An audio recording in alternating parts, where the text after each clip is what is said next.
हिंदू पौराणिक ग्रंथों में शिव पुराण एक सुप्रसिद्ध पुराण है जिसमें भगवान शिव के विभिन्न कल्याणकारी स्वरूपों, भगवान शिव की महिमा, शिव पार्वती विवाह, कार्तिकेय जन्म और शिव उपासना का विस्तृत में वर्णन किया गया है।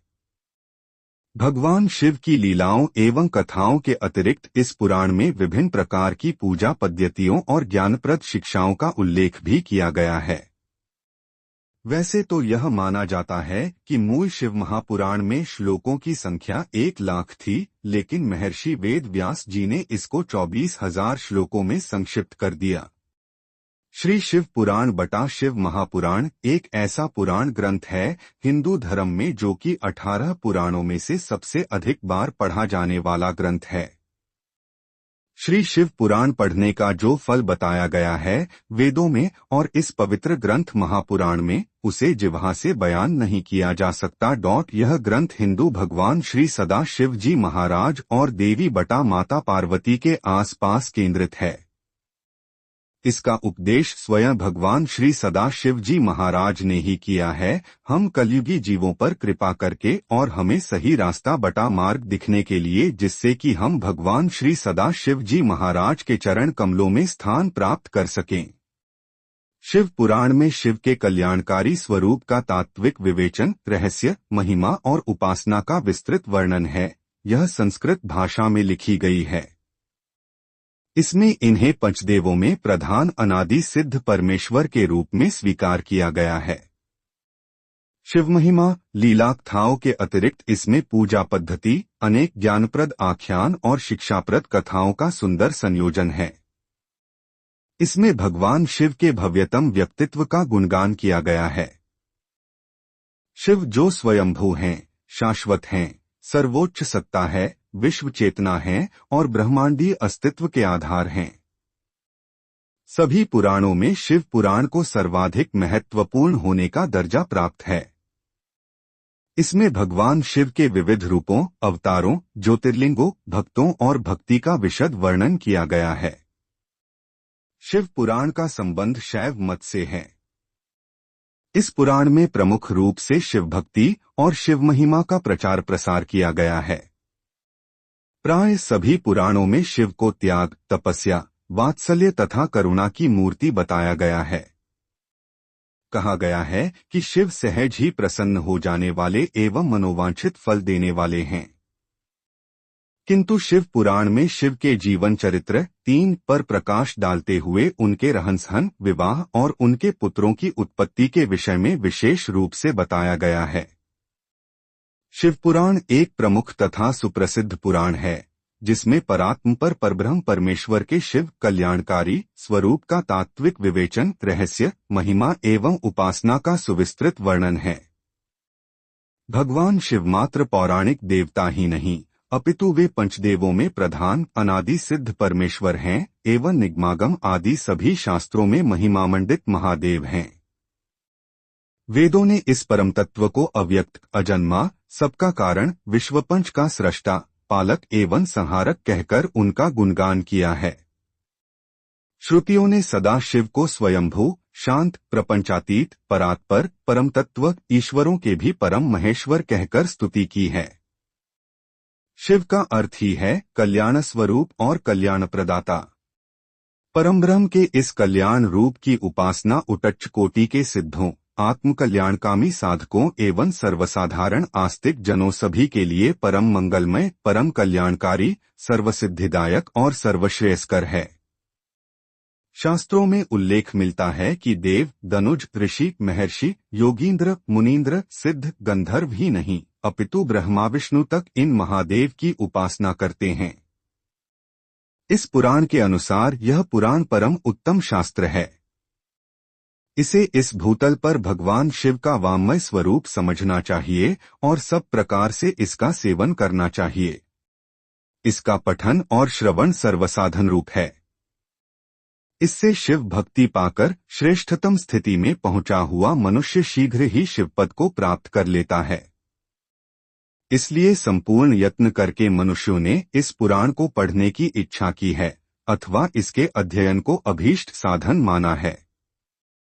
इसी तरह इसका प्रेम पूर्वक श्रवण भी संपूर्ण मनोवांछित फलों के देने वाला है। भगवान शिव के इस पुराण को सुनने से मनुष्य सब पापों से मुक्त हो जाता है तथा इस जीवन में बड़े बड़े उत्कृष्ट भोगों का उपभोग करके अंत में शिवलोक को प्राप्त कर लेता है। यह शिवपुराण नामक ग्रंथ 24,000 श्लोकों से युक्त है। 7 संहिताओं से युक्त यह दिव्य शिवपुराण परब्रह्म परमात्मा के समान विराजमान है और सबसे उत्कृष्ट गति प्रदान करने वाला है। इस पुराण में 24,000 श्लोक है तथा इसके 7 भाग संहिताएं हैं, जो क्रमश इस प्रकार हैं। 1 विद्येश्वर संहिता, 2 रुद्र संहिता, 3 शत्रुद्र संहिता, 4 कोटिरुद्र संहिता, 5 उमा संहिता, 6 कैलाश संहिता, 7 वायवीय संहिता। इनमें से रुद्र संहिता के 5 खंड हैं तथा वायवीय संहिता के 2 खंड। विद्येश्वर संहिता, पहला अध्याय, जो आदि से लेकर अंत में हैं, नित्य मंगलमय हैं, जो आत्मा के स्वरूप को प्रकाशित करने वाले हैं, जिनके 5 मुख हैं और जो खेल खेल में जगत की रचना, पालन और सहार तथा अनुग्रह एवं तिरोभाव रूप 5 प्रबल कर्म करते हैं, उन सर्वश्रेष्ठ अजरमर उमापति भगवान शंकर का मैं मन ही मन चिंतन करता हूँ। व्यास जी कहते हैं, धर्म का महान क्षेत्र जहाँ गंगा यमुना का संगम है, उस पुण्यमय प्रयाग जो ब्रह्मलोक का मार्ग है, वहाँ एक बार महातेजस्वी महाभाग महात्मा मुनियों ने विशाल यज्ञ का आयोजन किया।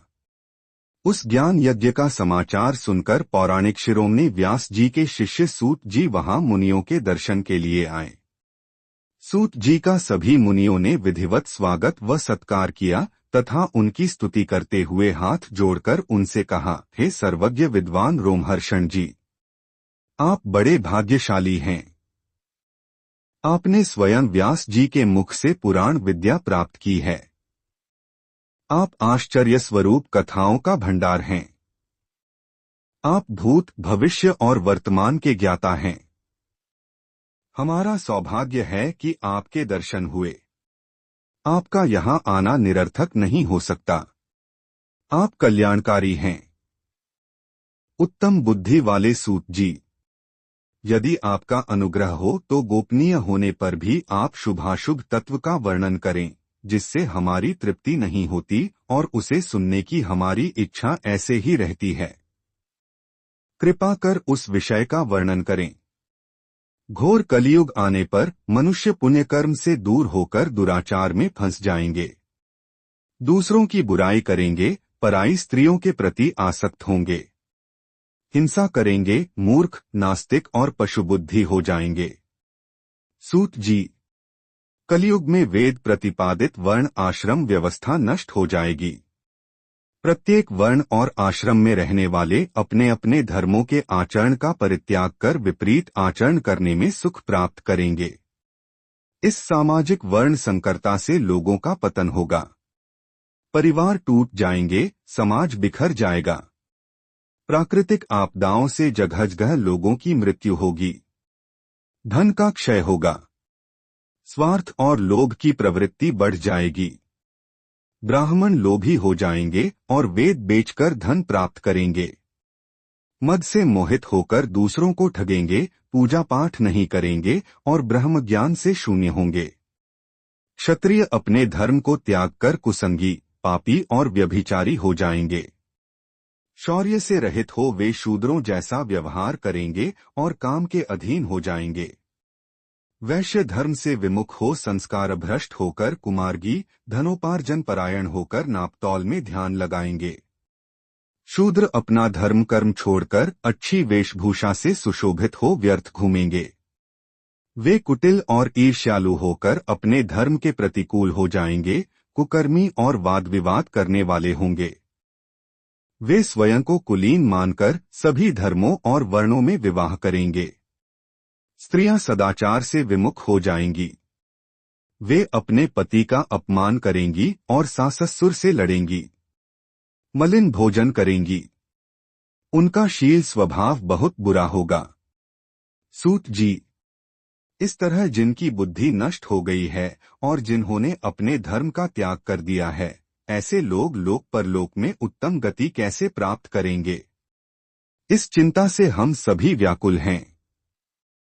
परोपकार के समान कोई धर्म नहीं है। इस धर्म का पालन करने वाला दूसरों को सुखी करता हुआ स्वयं भी प्रसन्नता अनुभव करता है।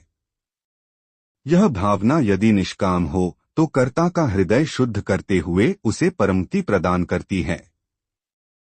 हे महामुने, आप समस्त सिद्धांतों के ज्ञाता हैं। कृपा कर कोई ऐसा उपाय बताइए जिससे इन सबके पापों का तत्काल नाश हो जाए।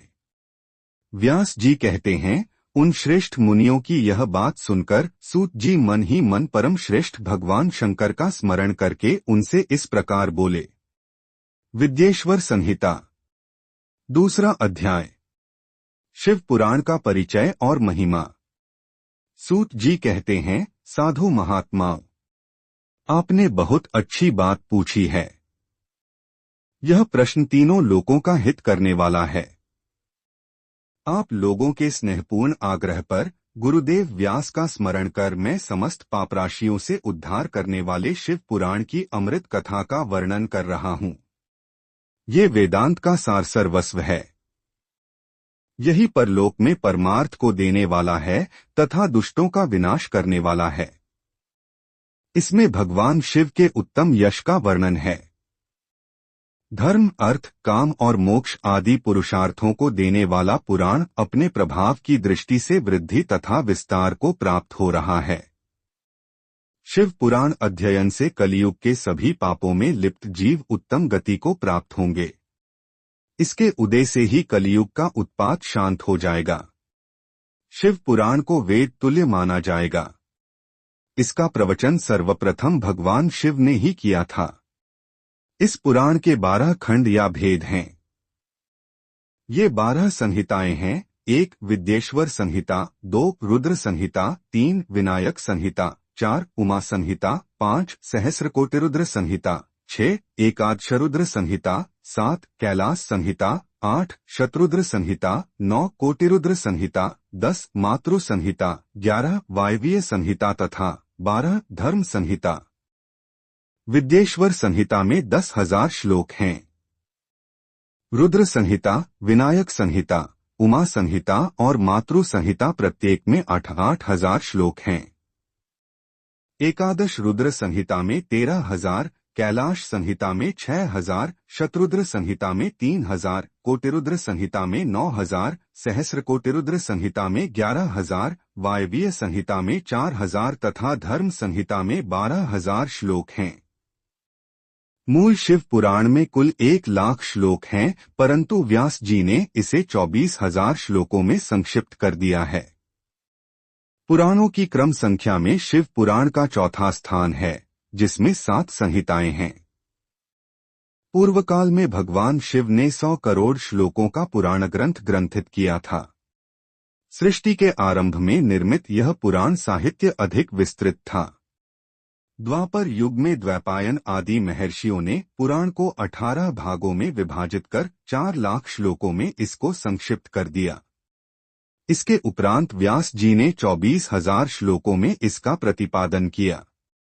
यह वेदतुल्य पुराण विद्येश्वर रुद्र संहिता, शत्रुद्र संहिता, कोटिरुद्र संहिता, उमा संहिता, कैलाश संहिता और वायवीय संहिता नामक 7 संहिताओं में विभाजित है। यह 7 संहिताओं वाला शिव पुराण वेद के समान प्रामाणिक तथा उत्तम गति प्रदान करने वाला है। इस निर्मल शिव पुराण की रचना भगवान शिव द्वारा की गई है तथा इसको संक्षेप में संकलित करने का श्रेय व्यास जी को जाता है। शिव पुराण सभी जीवों का कल्याण करने वाला, सभी पापों का नाश करने वाला है। यही सत्पुरुषों को कल्याण प्रदान करने वाला है। यह तुलना रहित है तथा इसमें वेद प्रतिपादित अद्वैत ज्ञान तथा निष्कपट धर्म का प्रतिपादन है।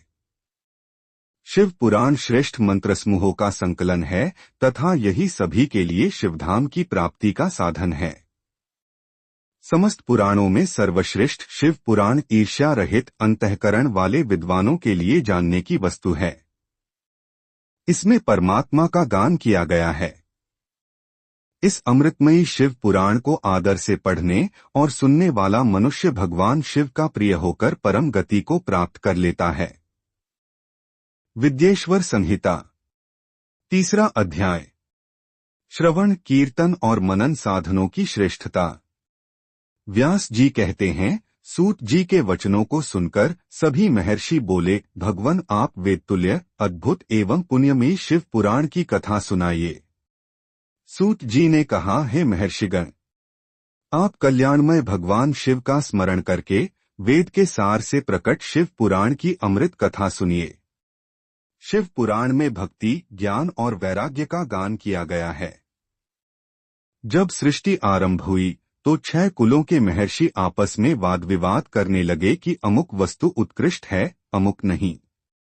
जब इस विवाद ने बड़ा रूप धारण कर लिया तो सभी अपनी शंका के समाधान के लिए सृष्टि की रचना करने वाले अविनाशी ब्रह्मा जी के पास जाकर हाथ जोड़कर कहने लगे, हे प्रभु, आप संपूर्ण जगत को धारण कर उनका पोषण करने वाले हैं।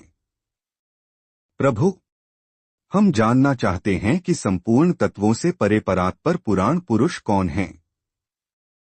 ब्रह्मा जी ने कहा, ब्रह्मा, विष्णु, रुद्र और इंद्र आदि से युक्त संपूर्ण जगत समस्त भूतों एवं इंद्रियों के साथ पहले प्रकट हुआ है। वे देव महादेव ही सर्वज्ञ और संपूर्ण हैं। भक्ति से ही इनका साक्षात्कार होता है। दूसरे किसी उपाय से इनका दर्शन नहीं होता।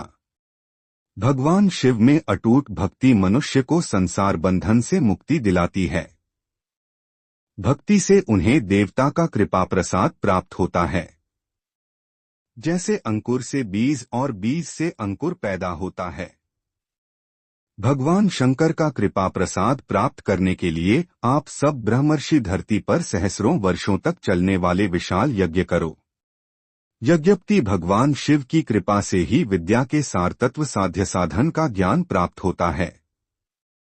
शिवपद की प्राप्ति साध्य और उनकी सेवा ही साधन है तथा जो मनुष्य बिना किसी फल की कामना किए उनकी भक्ति में डूबे रहते हैं, वही साधक हैं। कर्म के अनुष्ठान से प्राप्त फल को भगवान शिव के श्री चरणों में समर्पित करना ही परमेश्वर की प्राप्ति का उपाय है तथा यही मोक्ष प्राप्ति का एकमात्र साधन है। साक्षात महेश्वर ने ही भक्ति के साधनों का प्रतिपादन किया है। कान से भगवान के नाम, गुण और लीलाओं का श्रवण, वाणी द्वारा उनका कीर्तन तथा मन में उनका मनन शिवपद की प्राप्ति के महान साधन हैं तथा इन साधनों से ही संपूर्ण मनोरथों की सिद्ध होती है। जिस वस्तु को हम प्रत्यक्ष अपनी आंखों के सामने देख सकते हैं उसकी तरफ आकर्षण स्वाभाविक है, परंतु जिस वस्तु को प्रत्यक्ष रूप से देखा नहीं जा सकता उसे केवल सुनकर और समझकर ही उसकी प्राप्ति के लिए प्रयत्न किया जाता है। आत्म श्रवण पहला साधन है। श्रवण द्वारा ही गुरु मुख से तत्व को सुनकर श्रेष्ठ बुद्धि वाला विद्वान अन्य साधन कीर्तन और मनन की शक्ति व सिद्धि प्राप्त करने का यत्न करता है। मनन के बाद इस साधन की साधना करते रहने से धीरे धीरे भगवान शिव का संयोग प्राप्त होता है और लौकिक आनंद की प्राप्ति होती है। भगवान शिव की पूजा, उनके नामों का जाप तथा उनके रूप, गुण, विलास के हृदय में निरंतर चिंतन को ही मनन कहा जाता है। महेश्वर की कृपा दृष्टि से उपलब्ध इस साधन को ही प्रमुख साधन कहा जाता है। विद्येश्वर संहिता, चौथा अध्याय। सनत कुमार व्यास संवाद। सूत जी कहते हैं, हे मुनियो, इस साधन का महात्म्य बताते समय मैं एक प्राचीन वृत्तांत का वर्णन करूंगा जिसे आप ध्यानपूर्वक सुने। बहुत पहले की बात है। पराशर मुनि के पुत्र मेरे गुरु व्यासदेव जी सरस्वती नदी के तट पर तपस्या कर रहे थे। एक दिन सूर्य के समान तेजस्वी विमान से यात्रा करते हुए भगवान सनत कुमार वहां जा पहुंचे। मेरे गुरु ध्यान में मग्न थे। जागने पर अपने सामने सनत कुमार जी को देखकर वे बड़ी तेजी से उठे और उनके चरणों का स्पर्श कर उन्हें अर्घ्य देकर योग्य आसन पर विराजमान किया। प्रसन्न होकर सनत कुमार जी गंभीर वाणी में बोले, मुनि तुम सत्य का चिंतन करो। सत्य तत्व का चिंतन ही श्रेय प्राप्ति का मार्ग है। इसी से कल्याण का मार्ग प्रशस्त होता है। यही कल्याणकारी है। यह जब जीवन में आ जाता है तो सब सुंदर हो जाता है। सत्य का अर्थ है सदैव रहने वाला। इस काल का कोई प्रभाव नहीं पड़ता। यह सदा एक समान रहता है। सनत कुमार जी ने महर्षि व्यास को आगे समझाते हुए कहा, महर्षि, सत्य पदार्थ भगवान शिव ही हैं। भगवान शंकर का श्रवण, कीर्तन और मनन ही उन्हें प्राप्त करने के सर्वश्रेष्ठ साधन हैं। पूर्व काल में मैं दूसरे अनेकानेक साधनों के भ्रम में पड़ा घूमता हुआ तपस्या करने मंदराचल पर जा पहुंचा। कुछ समय बाद महेश्वर शिव की आज्ञा से सबके साक्षी तथा शिवगणों के स्वामी नंदिकेश्वर वहां आए और स्नेहपूर्वक मुक्ति का साधन बताते हुए बोले, भगवान शंकर का श्रवण, कीर्तन और मनन ही मुक्ति का स्रोत है। यह बात मुझे स्वयं देवाधिदेव भगवान शिव ने बताई है। अतः तुम इन्हीं साधनों का अनुष्ठान करो। व्यास जी से ऐसा कहकर अनुगामियों सहित सनत कुमार ब्रह्मधाम को चले गए। इस प्रकार इस उत्तम वृत्तांत का संक्षेप में मैंने वर्णन किया है। ऋषि बोले, सूत जी, आपने श्रवण, कीर्तन और मनन को मुक्ति का उपाय बताया है, किंतु जो मनुष्य इन तीनों साधनों में असमर्थ हो, वह मनुष्य कैसे मुक्त हो सकता है? किस कर्म के द्वारा बिना यत्न के ही मोक्ष मिल सकता है? विद्येश्वर संहिता 5वां अध्याय। शिवलिंग का रहस्य एवं महत्व। सूत जी कहते हैं, हे शौनक जी, श्रवण, कीर्तन और मनन जैसे साधनों को करना प्रत्येक के लिए सुगम नहीं है। इसके लिए योग्य गुरु और आचार्य चाहिए। गुरुमुख से सुनी गई वाणी मन की शंकाओं को दग्ध करती है। गुरुमुख से सुने शिव तत्व द्वारा शिव के रूपस्वरूप के दर्शन और गुणानुवाद में रसानुभूति होती है। तभी भक्त कीर्तन कर पाता है। यदि ऐसा कर पाना संभव न हो तो मोक्षार्थी को चाहिए कि वह भगवान शंकर के लिंग एवं मूर्ति की स्थापना करके रोज उनकी पूजा करे। इसे अपनाकर वह इस संसार सागर से पार हो सकता है। संसार सागर से पार होने के लिए इस तरह की पूजा आसानी से भक्तिपूर्वक की जा सकती है। अपनी शक्ति एवं सामर्थ्य के अनुसार धनराशि से शिवलिंग या शिवमूर्ति की स्थापना कर भक्तिभाव से उसकी पूजा करनी चाहिए। मंडप, गोपुर, तीर्थ, मठ एवं क्षेत्र की स्थापना कर उत्सव का आयोजन करना चाहिए तथा पुष्प, धूप, वस्त्र, गंध, दीप तथा पुआ और तरह तरह के भोजन नैवेद्य के रूप में अर्पित करने चाहिए। श्री शिवजी ब्रह्मरूप और निष्कल अर्थात कला रहित भी हैं और कला सहित भी मनुष्य इन दोनों स्वरूपों की पूजा करते हैं। शंकर जी को ही ब्रह्मा पदवी भी प्राप्त है। कलापूर्ण भगवान शिव की मूर्ति पूजा भी मनुष्यों द्वारा की जाती है और वेदों ने भी इस तरह की पूजा की आज्ञा प्रदान की है। सनत कुमार जी ने पूछा है, नंदिकेश्वर, पूर्व काल में उत्पन्न हुए लिंगबेर अर्थात मूर्ति की उत्पत्ति के संबंध में आप हमें विस्तार से बताइए। नंदिकेश्वर ने बताया, मुनीश्वर, प्राचीन काल में एक बार ब्रह्मा और विष्णु के मध्य युद्ध हुआ तो उनके बीच स्तंभ रूप में शिवजी प्रकट हो गए। इस प्रकार उन्होंने पृथ्वीलोक का संरक्षण किया। उसी दिन से महादेव जी का लिंग के साथ साथ मूर्ति पूजन भी जगत में प्रचलित हो गया। अन्य देवताओं की साकार अर्थात मूर्ति पूजा होने लगी, जो कि अभीष्ट फल प्रदान करने वाली थी। परंतु शिवजी के लिंग और मूर्ति दोनों रूप ही पूजनीय हैं। विद्येश्वर संहिता 6वां अध्याय। ब्रह्मा विष्णु युद्ध। नंदिकेश्वर बोले, पूर्व काल में श्री विष्णु अपनी पत्नी श्री लक्ष्मी जी के साथ शेषशय्या पर शयन कर रहे थे।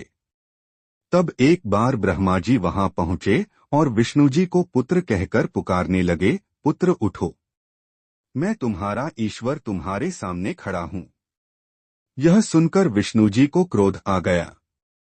फिर भी शांत रहते हुए वे बोले, पुत्र, तुम्हारा कल्याण हो। कहो अपने पिता के पास कैसे आना हुआ।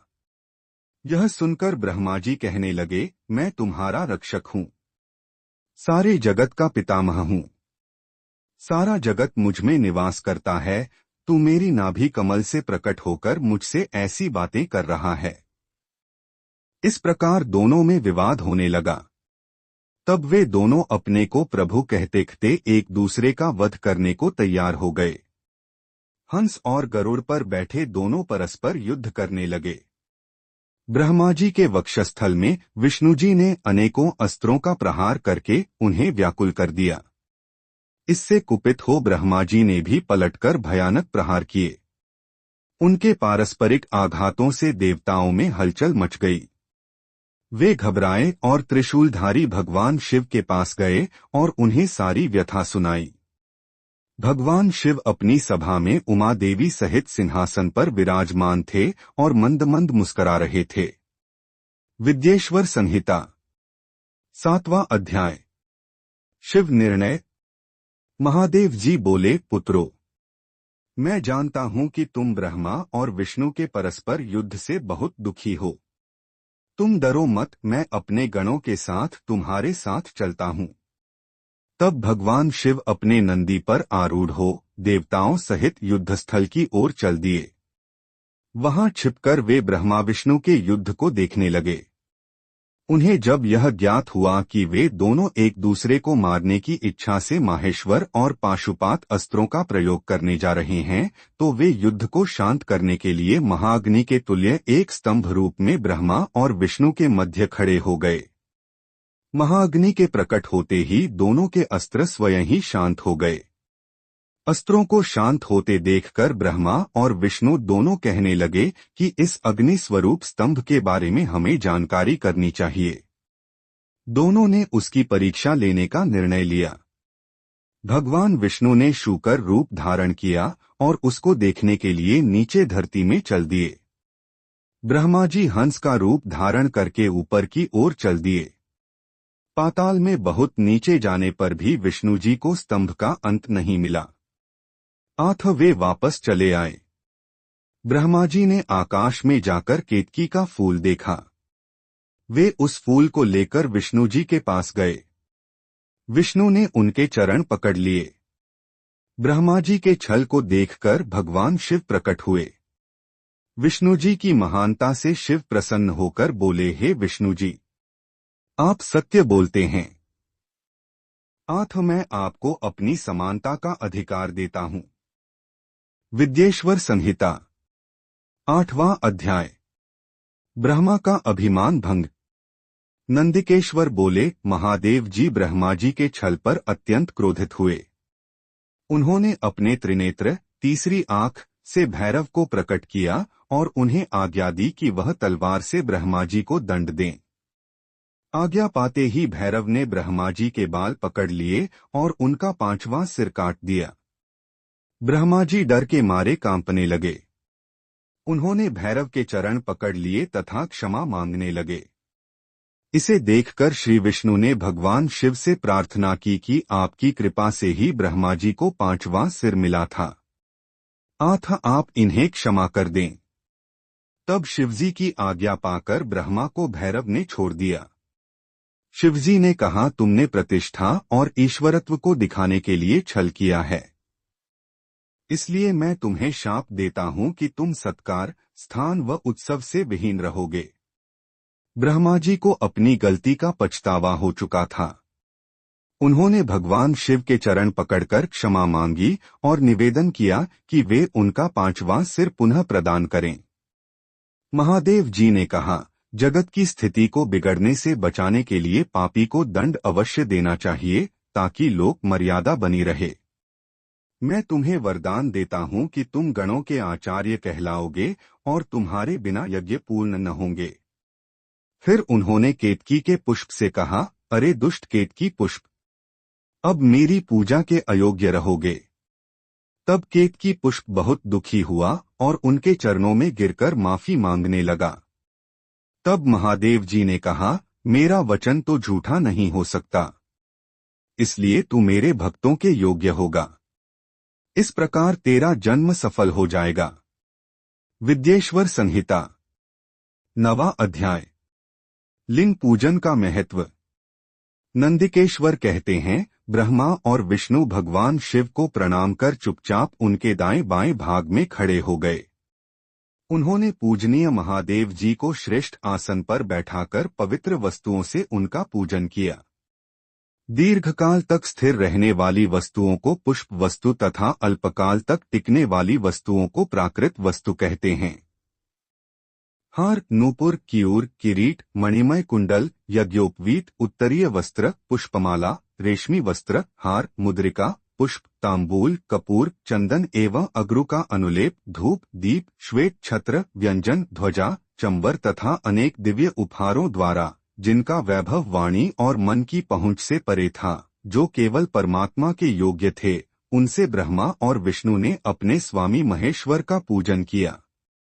इससे प्रसन्न होकर भगवान शिव ने दोनों देवताओं से मुस्कुराकर कहा, पुत्र, आज तुम्हारे द्वारा की गई पूजा से मैं बहुत प्रसन्न हूँ।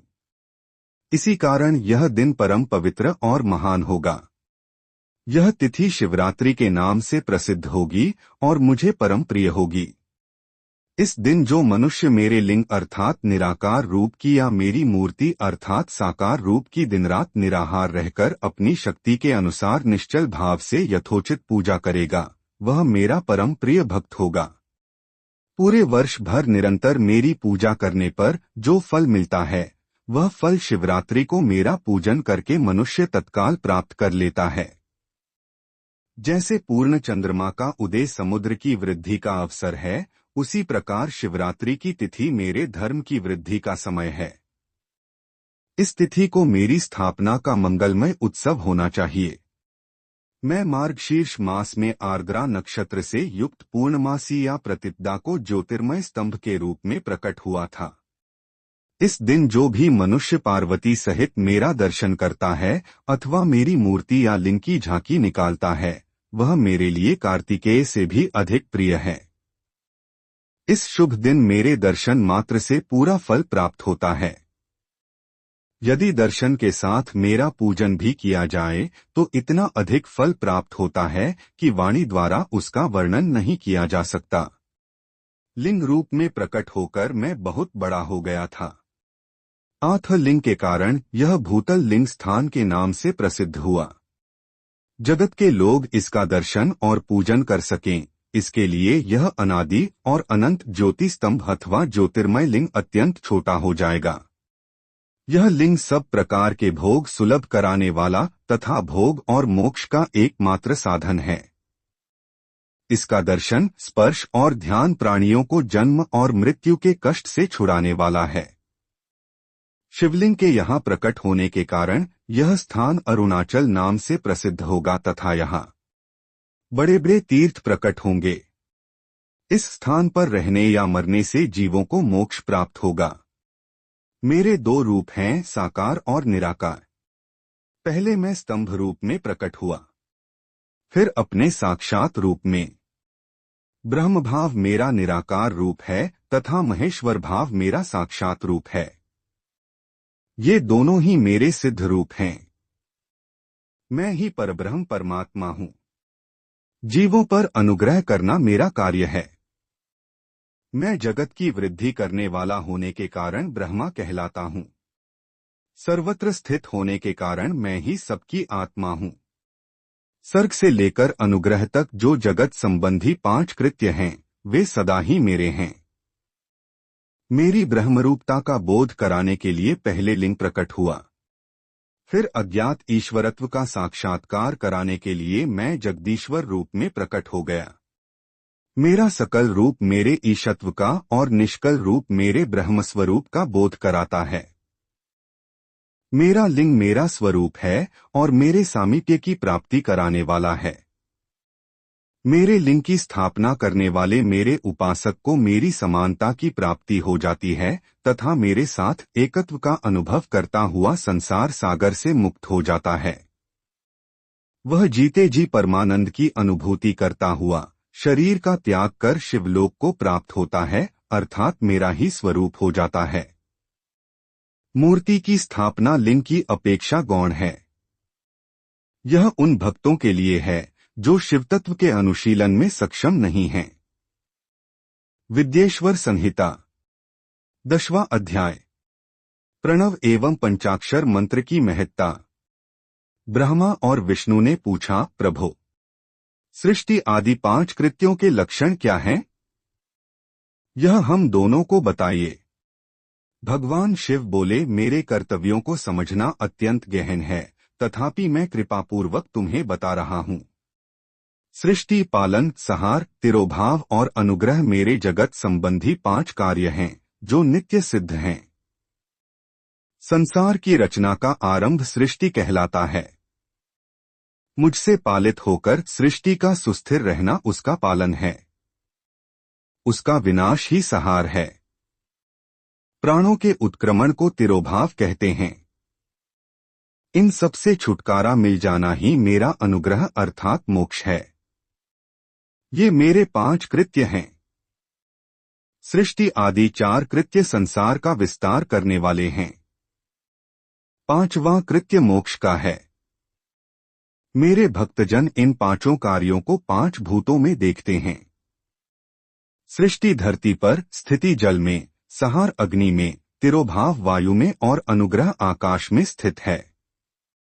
पृथ्वी से सबकी सृष्टि होती है। जल से वृद्धि होती है। आग सबको जला देती है। वायु एक स्थान से दूसरे स्थान पर ले जाती है और आकाश सबको अनुग्रहित करता है। इन 5 कृत्यों का भार वहन करने के लिए ही मेरे 5 मुख हैं। 4 दिशाओं में 4 मुख और इनके बीच में 5वां मुख है। पुत्रों, तुम दोनों ने मुझे तपस्या से प्रसन्न कर सृष्टि और पालन 2 कार्य प्राप्त किए हैं। इसी प्रकार मेरी विभूति स्वरूप रुद्र और महेश्वर ने संहार और तिरोभाव कार्य मुझसे प्राप्त किए हैं, परंतु मोक्ष में स्वयं प्रदान करता हूँ। मैंने पूर्व काल में अपने स्वरूप भूत मंत्र का उपदेश किया है, जो ओंकार रूप में प्रसिद्ध है। यह मंगलकारी मंत्र है। सर्वप्रथम मेरे मुख से ओंकार प्रकट हुआ, जो मेरे स्वरूप का बोध कराता है। इसका स्मरण निरंतर करने से मेरा ही सदा स्मरण होता है। मेरे उत्तरवर्ती मुख से अकार का, पश्चिम मुख से उकार का, दक्षिण मुख से मकार का, पूर्ववर्ती मुख से बिंदु का तथा मध्यवर्ती मुख से नाद का प्रकटीकरण हुआ है। इस प्रकार इन 5 अवयवों से ओंकार का विस्तार हुआ है। इन 5 अवयवों के एकाकार होने पर प्रणव नामक अक्षर उत्पन्न हुआ। जगत में उत्पन्न सभी स्त्री पुरुष इस प्रणव मंत्र में व्याप्त हैं। यह मंत्र शिव शक्ति दोनों का बोधक है। इसी से पंचाक्षर मंत्र नमः शिवाय की उत्पत्ति हुई है। यह मेरे साकार रूप का बोधक है। इस पंचाक्षर मंत्र से मातृका वर्ण प्रकट हुए हैं, जो 5 भेद वाले हैं। इसी से शिरोमंत्र सहित त्रिपदा गायत्री का प्राकट्य हुआ है। इस गायत्री से संपूर्ण वेद प्रकट हुए और उन वेदों से करोड़ों मंत्र निकले हैं। उन मंत्रों से विभिन्न कार्यों की सिद्धि होती है। इस पंचाक्षर प्रणव मंत्र से सभी मनोरथ पूर्ण होते हैं। इस मंत्र से भोग और मोक्ष दोनों प्राप्त होते हैं। नंदिकेश्वर कहते हैं, जगदम्बा उमा गौरी पार्वती के साथ बैठे महादेव ने उत्तरवर्ती मुख बैठे ब्रह्मा और विष्णु को पर्दा करने वाले वस्त्र से आच्छादित कर उनके मस्तक पर अपना हाथ रखकर धीरे धीरे उच्चारण कर उन्हें उत्तम मंत्र का उपदेश दिया। 3 बार मंत्र का उच्चारण करके भगवान शिव ने उन्हें शिष्यों के रूप में दीक्षा दी। गुरुदक्षिणा के रूप में दोनों ने अपने आप को समर्पित करते हुए दोनों हाथ जोड़कर उनके समीप खड़े हो जगतगुरु भगवान शिव की इस प्रकार स्तुति करने लगे। ब्रह्मा विष्णु बोले, प्रभो, आपके साकार और निराकार 2 रूप हैं। आप तेज से प्रकाशित हैं, आप सबके स्वामी हैं, आप सर्वात्मा को नमस्कार है। आप प्रणव मंत्र के बताने वाले हैं तथा आप ही प्रणव लिंग वाले हैं। सृष्टि, पालन, संहार, तिरोभाव और अनुग्रह आदि आपके ही कार्य हैं। आपके 5 मुख हैं, आप ही परमेश्वर हैं, आप सबकी आत्मा हैं, ब्रह्मा हैं। आपके गुण और शक्तियां अनंत हैं। हम आपको नमस्कार करते हैं। इन पंक्तियों से स्तुति करते हुए गुरु महेश्वर को प्रसन्न कर ब्रह्मा और विष्णु ने उनके चरणों में प्रणाम किया। महेश्वर बोले, आर्द्रा नक्षत्र में चतुर्दशी को यदि इस प्रणव मंत्र का जप किया जाए तो यह अक्षय फल देने वाला है। सूर्य की संक्रांति में महा आर्द्रा नक्षत्र में एक बार किया प्रणव जप करोड़ों गुना जप का फल देता है। मृगशिरा नक्षत्र का अंतिम भाग तथा पुनर्वसु का शुरू का भाग पूजा, होम और तर्पण के लिए सदा आर्द्रा के समान ही है। मेरे लिंग का दर्शन प्रातःकाल अर्थात मध्याह्न से पूर्व काल में करना चाहिए। मेरे दर्शन पूजन के लिए चतुर्दशी तिथि उत्तम है। पूजा करने वालों के लिए मेरी मूर्ति और लिंग दोनों समान हैं। फिर भी मूर्ति की अपेक्षा लिंग का स्थान ऊंचा है, इसलिए मनुष्यों को शिवलिंग का ही पूजन करना चाहिए। लिंग का मंत्र से और मूर्ति का पंचाक्षर मंत्र से पूजन करना चाहिए। शिवलिंग की स्वयं स्थापना करके या दूसरों से स्थापना करवाकर उत्तम द्रव्यों से पूजा करने से मेरा पद सुलभ होता है। इस प्रकार दोनों शिष्यों को उपदेश देकर भगवान शिव अंतर्धान हो गए। शिव पुराण में शिव महिमा का वर्णन है। धार्मिक मान्यता के अनुसार शिव पुराण का पाठ करने से मनोकामनाएं पूर्ण हो जाती हैं, निःसंतान लोगों को संतान की प्राप्ति हो जाती है। अगर वैवाहिक जीवन से संबंधित समस्याएं आ रही हैं तो वे समस्याएं दूर हो जाती हैं। व्यक्ति के समस्त प्रकार के कष्ट और पाप नष्ट हो जाते हैं और जीवन के अंत में उसे मोक्ष की प्राप्ति होती है। शिव पुराण का पाठ करते समय बरतें ये सावधानियां। शिव पुराण को पढ़ने या सुनने से पूर्व तन और मन को शुद्ध करें। नए अथवा साफ और स्वच्छ वस्त्र धारण करें। मन में भगवान शिव के प्रति श्रद्धा रखें। किसी के प्रति द्वेष भाव न रखें। किसी की निंदा चुगली न करें, अन्यथा पुण्य समाप्त हो जाते हैं। सात्विक भोजन ग्रहण करें और तामसिक पदार्थों का त्याग करें। किसी भी तरह का पाप न करें। शिव पुराण का पाठ सुनने से पहले या बाद में किसी का दिल न दुखाएं।